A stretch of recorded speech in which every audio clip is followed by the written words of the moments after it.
बातमी नाशिकमधून आहे। आज नाशिकमधील ठाकरे गटाचे उपनेते सुनील बागुल यांच्यासह नुकतेच भाजपमध्ये गेलेले विलास शिंदे यांच्या जागेवर ठाकरे गटाने नियुक्त केलेल्या महानगर प्रमुख मामा राजवाडे यांच्यासह प्रशांत दिवे, सीमा ताजने, सचिन मराठे हे नगरसेवक आज भाजपमध्ये प्रवेश करणार आहेत। तर शरद पवारांचे राष्ट्रवादीमधून विधानसभेची निवडणूक लढलेले गणेश गीते देखील आज स्वगृही परतणार आहेत।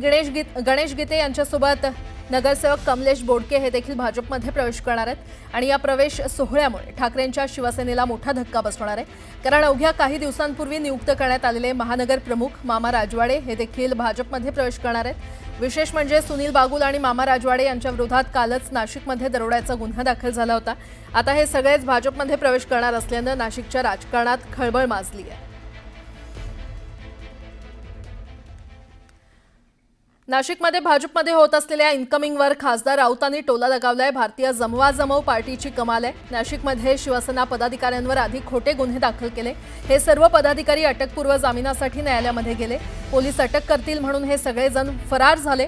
क्लायमॅक्स असा की हे सगळे फरार भाजपसाठी गुन्हेगार आज भाजपमध्ये प्रवेश करतायत। जमवाजमव पार्टीनं महाराष्ट्राची वाट लावली आहे। सत्ता, पैसा, दहशत, दुसरं काही नाही अशा शब्दात संजय राऊतांनी टोला लगावलाय। हे सगळे लोक अटकपूर्व जामिनासाठी कोर्टात गेले आणि 4 दिवस पोलिसांचा ससेमिरा टाळण्यासाठी फरार झाले। म्हणजे भाजपच्या भाषेत तिकडे गुन्हेगार फरार झाले। पोलिसांनी यासाठी प्रयत्न करत राहिले की यांना अँटिसिपेटरी जामीन मिळू नये, म्हणजे अटकपूर्व जामीन मिळू नये। आता हे फरार गुन्हेगार त्यांच्या भाजपच्या भाषेमध्ये, आमच्या भाषेत नाही, हे सगळे फरार गुन्हेगार मी असं ऐकलंय की भाजपात गिरीश महाजन यांच्या उपस्थित सामील होत आहेत। पोलिसांना मिळत नाहीत पण मंत्र्याकडे येऊन हे गुन्हेगार जे वॉन्टेड आहेत म्हणतात हे सामील। ही भारतीय जनता पक्षाची गंमत आहे। भाजपमध्ये आता चारित्र्यवान माणसांना प्रवेश नाही। तुम्ही बलात्कार, विनयभंग, भ्रष्टाचार, घोटाळे, चोऱ्या, दरोडे हे गुन्हे असलेलं सर्टिफिकेट घेऊन या, मगच तुम्हाला भाजपमध्ये प्रवेश मिळेल असं त्याने बहुतेक आचारसंहिता केलेली दिसते। अर्थात ठीक आहे, भाजपची डी गँग झालेली आहे, म्हणजे डरपोक लोकांना घेण्याची गँग।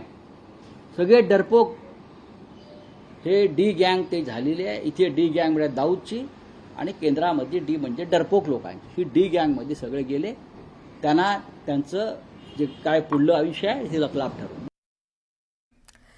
महायुती समन्वय समितीमध्ये महामंडळ वाटप जवळपास पूर्ण झालं असल्याची सूत्रांची माहिती आहे। ज्या आमदारांना मंत्रिपदानं हुलकावणी दिली अशा आमदारांची नाराजी दूर करण्यासाठी त्यांना महामंडळ अध्यक्षपदावर नियुक्त करणार असल्याची माहिती आहे। आगामी महापालिका आणि स्थानिक स्वराज्य संस्थांच्या निवडणुकीत महायुतीच्या आमदारांमध्ये नाराजी राहू नये यासाठी महायुती सक्रिय झाल्याची माहिती आहे। महायुतीच्या तिन्ही पक्षांच्या नाराज आमदारांची आता महामंडळ अध्यक्षपदासाठी लॉबिंग सुरू असल्याची माहिती आहे। शिवसेना आणि भाजप आमदारांमध्ये मुंबई MMR रिजनमधील प्रमुख महामंडळांच्या अध्यक्षपदासाठी रस्सीखेच सुरू असल्याची माहिती आहे।